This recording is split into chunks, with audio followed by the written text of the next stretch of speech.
안녕하세요, 원용석입니다. 예, 오늘 원용석의 진실정치, 제가 지금 공항에서 이렇게 어, 방송하게 됐는데요. 지금 일본에 있습니다. 아직 한국 일정 마치고 지금 일본 여기저기 좀 개인적으로 처리해야 할 일들이 있어서 왔는데요.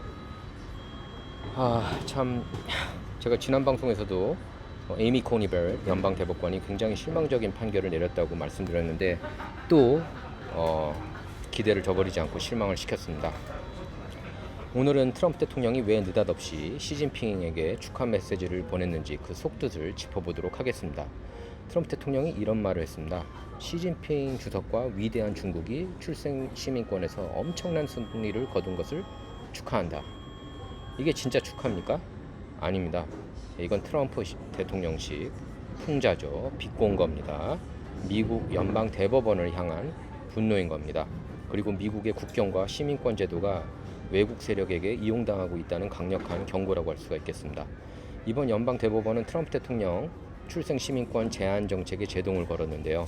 미국 땅에서 태어나면 부모가 불법 체류자든 단기 체류자든 일시 방문자든 미국 시민권을 인정하는 기존 해석을 유지한 겁니다. 그러니까 막말로 여행 와서 미국에 여행 가서 아기를 낳건 불법 체류자들이 와가지고 앵커 베이비를 낳든 어떤 방식으로든 아이들을 미국 시민권자로 만들려면은 그렇게 만들 수 있다는 겁니다. 어떤 불법적인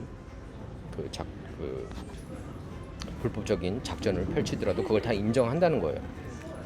트럼프 대통령 입장에서 이건 단순한 법률 문제가 아닙니다. 이건 미국 시민권 가치 문제인데요. 미국 국경 문제이기도 합니다. 미국이라는 나라가 누구를 국민으로 받아들일 것인가에 대한 문제입니다. 그래서 트럼프 대통령은 이렇게 말한 겁니다. 좋다. 그러면 승자는 미국 국민이 아니라 중국이다. 축하합니다, 시진핑. 이 말의 핵심은 분명합니다. 보수 농객들은 벌써 경고하고 있죠. 이번 판결로 인해서 다시 원정 출산 붐이 일어날 수 있다는 겁니다. 특히 중국인 부유층, 외국인 단기 방문자, 미국 시민권을 자녀에게 확보하려는 사람들이 미국으로 들어와 아이를 낳는 흐름이 더 커질 수 있다고 우려하고 있습니다. 당연히 저 역시 이 같은 우려가 생길 수밖에 없고요. 물론 이것이 이제 당장 폭발적으로 늘어난다고 단정할 수는 없지만 보수 진영이 보는 위험은 분명하죠. 늘어날 겁니다. 이게 싫어하는 게 바로 이제 미국 와서 마구마구 아이들을 낳으라는 그런 뜻이라고밖에 볼 수 없으니까 연방 대법원이 그런 결정을 내린 겁니다. 그래서 미국 시민권이 혈세와 군 복무와 국가 충성 결과가 아니라 단지 미국 땅 위에서 출산했다는 이유만으로 자동 부여된다면 이게 과연 공정한가? 미국 시민권이 그렇게 쉽게 주어져도 되는가? 트럼프 대통령은 바로 이 질문을 던지고 있는 겁니다. 여기서 중요한 게 있습니다. 트럼프 대통령은 출생 시민권 전체를 단순히 감정적으로 반대하는 게 아닙니다. 트럼프 대통령은 불법 체류자나 단기 방문자의 자녀에게까지 자동 시민권을 주는 게 14조 수정헌법 본래 취지인가라고 묻는 겁니다. 14조 수정헌법은 남북전쟁 이후 해방 노예들의 시민권을 보장하기 위해 만들어졌죠. 그런데 오늘날 이것이 외국인의 원정 출산, 불법 이민, 국경 무력화 근거로 사용되고 있다면 이것은 헌법 정신의 왜곡이 아니냐는 겁니다. 하지만 대법원 다수는 기존 판례와 해석을 유지했습니다. 여기서 다시 등장하는 이름이 있죠. 바로 우리가 다 같이 싫어하는 에이미 코니 베렛 여성 대법관이라고 할 수가 있겠습니다. 트럼프 대통령이 임명한 보수 대법관이에요. 그래서 많은 마가 지지자가 많은 기대를 했던 인물이죠. 그런데 고비마다 트럼프 대통령과 보수 진영에 실망을 안겨주고 있다는 비판이 나오고 있습니다. 이번 출생 시민권 판결에서도 베럿은 트럼프 대통령 손을 들어주지 않았어요. 그리고 바로 직전 우편 투표 판결에서도 베럿은 보수 진영을 충격에 빠뜨렸죠. 대법원은 우편 투표가 선거일 당일 소일만 찍혀 있다면 선거일 이후 며칠 뒤 도착해도 개표할 수 있다는 주법을 인정했습니다. 보도에 따르면 이 사건은 미시시피 우편 투표 사건이었고 베럿이 다수 의견을 작성했는데요. 보수 농객들이 분노하는 이유가 뭡니까? 선거는 선거일에 끝나야 한다는 원칙 때문 아니겠습니까? 그래서 선거 이게 말이 안 되죠. 이미 선거는 끝났는데 개표, 미시시피주 같은 경우에는 5일 동안 개표한다는 것 자체가 말이 안 된다는 겁니다. 선거일 의미는 무엇입니까? 개표가 며칠씩 이어지는 동안 국민 신뢰는 어떻게 지킬 것인가? 결과가 늦게 바뀌는 구조가 번복되면 선거 불신은 누가 책임질 것인가? 이 문제는 미국만의 문제가 아니죠. 한국 선거에도 시사하는 점이 있습니다. 미국 대법원이 선거일 이후 도착한 우편 투표도 주법이 허용하면 인정될 수 있다는 식의 판단을 내라면 국제적으로라도 선거 관리 기준에 영향을 줄 수가 있습니다. 물론 미국 판결이 한국 법원에 직접 적용하는 것은 아니죠. 한국은 한국 헌법과 공직선거법이 따로 있습니다. 하지만 정치적, 법리적 분위기에는 영향을 줄 수 있다는 거예요.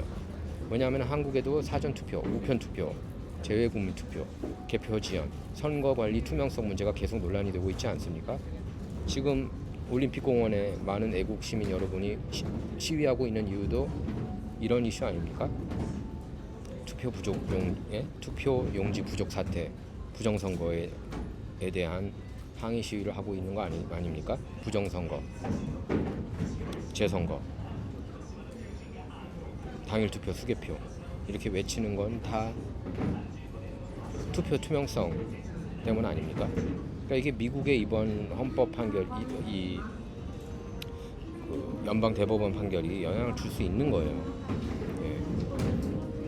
그러니까 미국에서조차 선거일 이후 도착한 표를 인정하는 방향으로 가면 한국 선관위나 법원이 앞으로 더 느슨한 기준을 가져올 명분으로 삼을 수 있다는 겁니다. 이게 이제 우려되는 점이죠. 다시 말하지만 미국 판결이 곧바로 한국 선거법을 바꾸는 것은 아닙니다. 하지만 선거 기본 원칙, 즉 투표 마감, 개표 투명성, 사후 도착표 인정 범위에 대한 논쟁에는 분명 영향을 줄 수 있다는 거예요. 그래서 이번 대법원 판결은 단순한 미국 국내 뉴스가 아닙니다.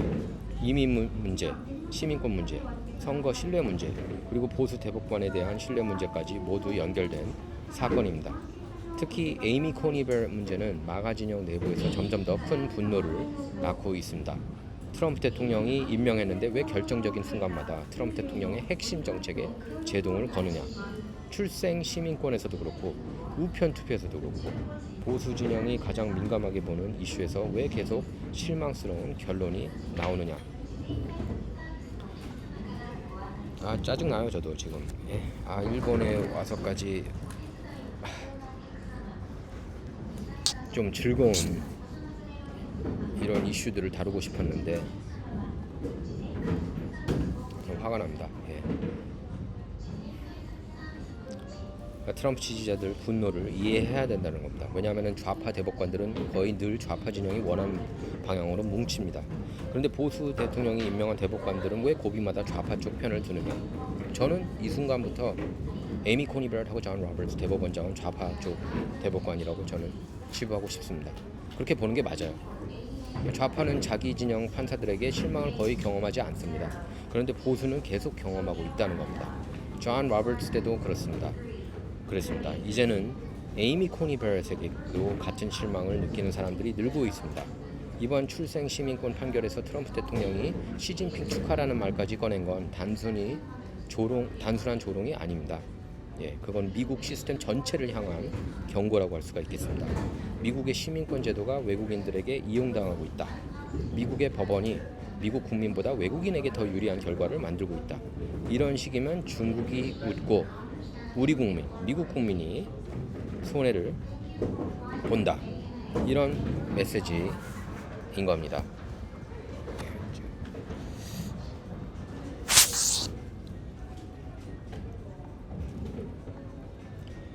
보수 농객들이 말하는 원정 출산 문제도 바로 이 지점에서 나오는 건데요. 중국 부유층이 미국에 와서 아이를 낳습니다. 그 아이는 미국 시민권자가 됩니다. 나중에 미국 교육, 미국 복지, 미국 여권, 미국 제도에 접근할 수 있습니다. 부모는 시민권자가 아니어도 자녀를 통해 미국과 연결이 되는 겁니다. 그렇다면 이건 단순한 개인 선택입니까? 아니면 미국 시민권 제도 허점을 이용하는 전략입니까? 트럼프 대통령은 후자라고 보는 거예요. 그리고 많은 보수층도 마가 진영도 그렇게 보고 있는 겁니다. 미국 시민권은 세계에서 가장 강력한 특권 중 하나죠. 전 세계 솔직히 말해서 미국 국민을 우리가 1등 국민이라고 얘기하는 이유 중에 하나가 미국 시민권이 전 세계에서 가장 어떻게 보면 특별한 그런 시민권이라고 할 수가 있겠습니다. 그렇기 때문에 뭐 한국에서도 미국 시민권을 많이 받으려고 그러고 전 세계적으로 수많은 사람이 미국 시민권을 받으려고 하는 거죠. 여전히 미국이 이제 전 세계 1등 국가이기 때문이죠.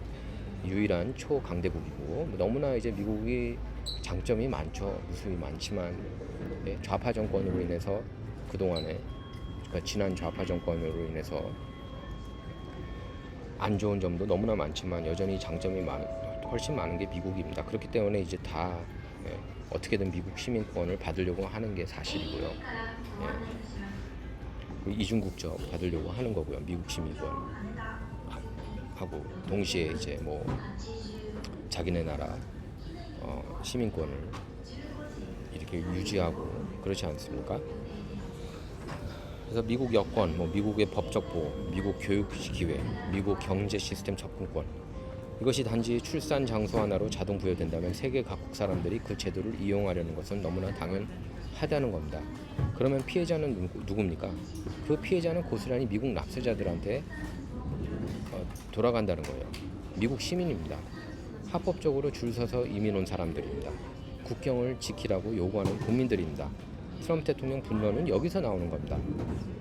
이렇게 말하는 거예요. 트럼프 대통령은 미국은 더 이상 호구가 되어서는 안 된다. 미국 시민권은 공짜 쿠폰이 아니다. 미국 국경은 장식물이 아니다. 이번 판결은 트럼프 대통령에게 패배입니다. 그건 맞습니다. 하지만 정치적으로는 또 다른 전선이 열렸습니다. 트럼프 대통령은 이제 이 문제를 의회로 가져가려 하고 있습니다. 법률로 바꾸자는 거예요. 연방의회로 아예 법으로 박아버리자는 거예요. 여기서 그냥 애 낳는다고 바로 시민권 주는 거는 안 된다는 겁니다. 필요하다면 헌법 해석 자체를 다시 논쟁하자고 할 겁니다. 그리고 이 이슈는 2026년 올해 2028년 보수 진영 핵심 의제가 될 가능성이 큽니다. 왜냐하면 이번 이민 문제는 단순한 정책이 아니라 미국의 정체성 문제이기 때문입니다. 미국은 누구의 나라냐? 미국 시민권은 무엇인가? 국경 없는 나라는 과연 나라라고 할 수 있는가? 트럼프 대통령은 이런 중요한 질문들을 던지고 있는 겁니다. 그리고 이번에 대법원은 트럼프 대통령 답을 거부했습니다. 그 결과 트럼프 대통령은 이렇게 말한 겁니다. 축하합니다. 시진핑. 중국의 승리다. 중국의 승리입니다. 이 한 문장에 모든 것이 들어있습니다. 미국 대법원이 미국 우선주의가 아니라 외국에 유리한 결과를 만들었다는 분노, 보수 대법관에게서 또다시 배신감을 느끼는 마가 진영의 좌절, 출생 시민권 제도가 원정 출산과 불법 이민 유인이 될 수 있다는 우려, 그리고 선거법에서도 시민권에서도 미국의 기본 원칙이 흔들리고 있다는 경고입니다. 여러분, 이건 단순히 트럼프 대통령이 화가 나서 쓴 글이 아니에요. 트럼프 대통령은 정치적 본능이 대단한 사람입니다. 한 문장으로 프레임을 만든 겁니다. 이번 프레임은 이겁니다. 오늘의 승자는 미국이 아니라 중국이다. 이 프레임이 강력한 이유는 국민들이 직관적으로 이해하기 때문입니다. 미국에서 태어난 외국인 자녀에게 자동 시민권, 선거일 이후 도착한 우편 투표도 인정, 보수 대법관의 반복되는 이탈, 이 모든 것이 하나의 질문으로 모입니다. 미국의 제도는 과연 미국 국민을 위해 작동하고 있는가? 트럼프 대통령은 이 질문을 던지고 있습니다. 그리고 이제 보수 진영도 답해야 합니다. 대법원 판결에 실망만 하고 끝낼 것인가? 아니면 의회, 주정부, 선거법, 이민법을 통해 다시 싸울 것인가? 트럼프 대통령은 분명히 후자를 선택한 겁니다. 여러분도 이 문제를 가볍게 보시면 안 됩니다. 출생 시민권 문제는 이민 문제입니다. 이민 문제는 국경 문제입니다. 국경 문제는 주권 문제입니다. 그리고 주권 문제는 결국 나라의 생존 문제라고 할 수가 있겠습니다. 오늘 트럼프 대통령이 시진핑을 축하한 이유도 분명해졌죠. 그 이유는 그건 중국을 칭찬한 게 아니에요. 시진핑을 칭찬한 게 아닙니다. 미국 대법원을 비판한 겁니다. 미국 정치권에 경고 메시지를 날린 겁니다. 경고 메시지를 확실하게 날린 겁니다. 그리고 미국 국민에게 던진 메시지이기도 합니다. 정신 차려야 한다. 이대로 가면 미국 제도는 미국 국민보다 외국인에게 더 유리하게 작동한다. 사실 이제 제가 오늘 이거 보면서 X에도 여러 글들이 올라왔는데 좀 최근 들어서 정말 그 연방 대법관들이 너무 이제 트럼프 대통령을 괴롭히니까 기분이 나쁩니다. 어쨌든 찰리 클러크는 이런 글을 올렸어요. 작년 1월 28일 작년 6월 28일입니다. Birthright citizenship was written for freed slaves, not the anchor babies of illegals. 이 속지주의는 노예들을 해방시키기 위해서 만든 제도다. 앵커 베이비라고 하는 거는 예를 들어 불법 체류자나 해외에 사는 사람들이 미국에 나와서 시민권자 만드는, 그래서 앵커 도출 달아가지고 자기도 이렇게 시민권 받는, 그 가족까지 이렇게 시민권을 받는 그런 걸 많이 노리지 않습니까? 외국에서. 그걸 위한 게 아니라는 거예요. 찰리 커프가 말한 거는. 건슬 이글만은 에이미 코니 베럿 is a huge disappointment. 에이미 코니 베럿은 굉장한 실망감을 안겨주고 있다. 맞습니다. 이렇게 X에 글을 올렸고요. 그리고 이제 스티브 힐튼 캘리포니아 주지사 후보도 이런 글을 올렸습니다. The SCOTUS ruling on election day is an insult to every California voter and an affront to democracy. 선거일 이후 개표 계속 이어지게 하는 거, 우편 투표 계속 개표 이어지게 하는 건 이거는 캘리포니아 유권자들에 대한 모욕이라는 겁니다. 그리고 민주주의를 위협하는 행위라는 겁니다. 근데 여기에 연방 대법관들, 그것도 특히 보수 대법관이라고 하는 인간들이 손을 들어준 것은 어처구니가 없다 라고 지적한 겁니다. 팀 풀은 좀 더 세게 얘기했어요. 팀 풀 보수 농객이죠. SCOTUS just effed us. 연방 대법원이 우리들을 다 F했다. F라는 것은 여러분께서 다 무슨 뜻인지 아실 겁니다.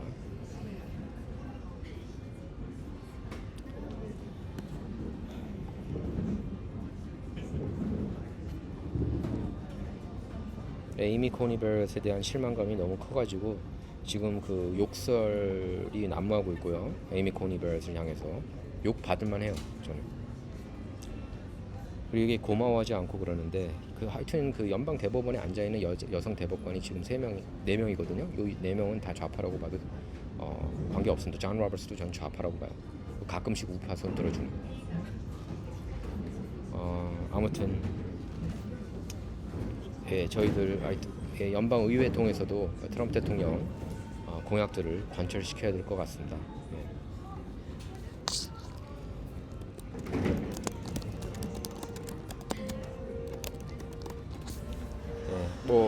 이틀 연속으로 지금 이렇게 그 연방 대법원에서 실망을 안겨주고 있는데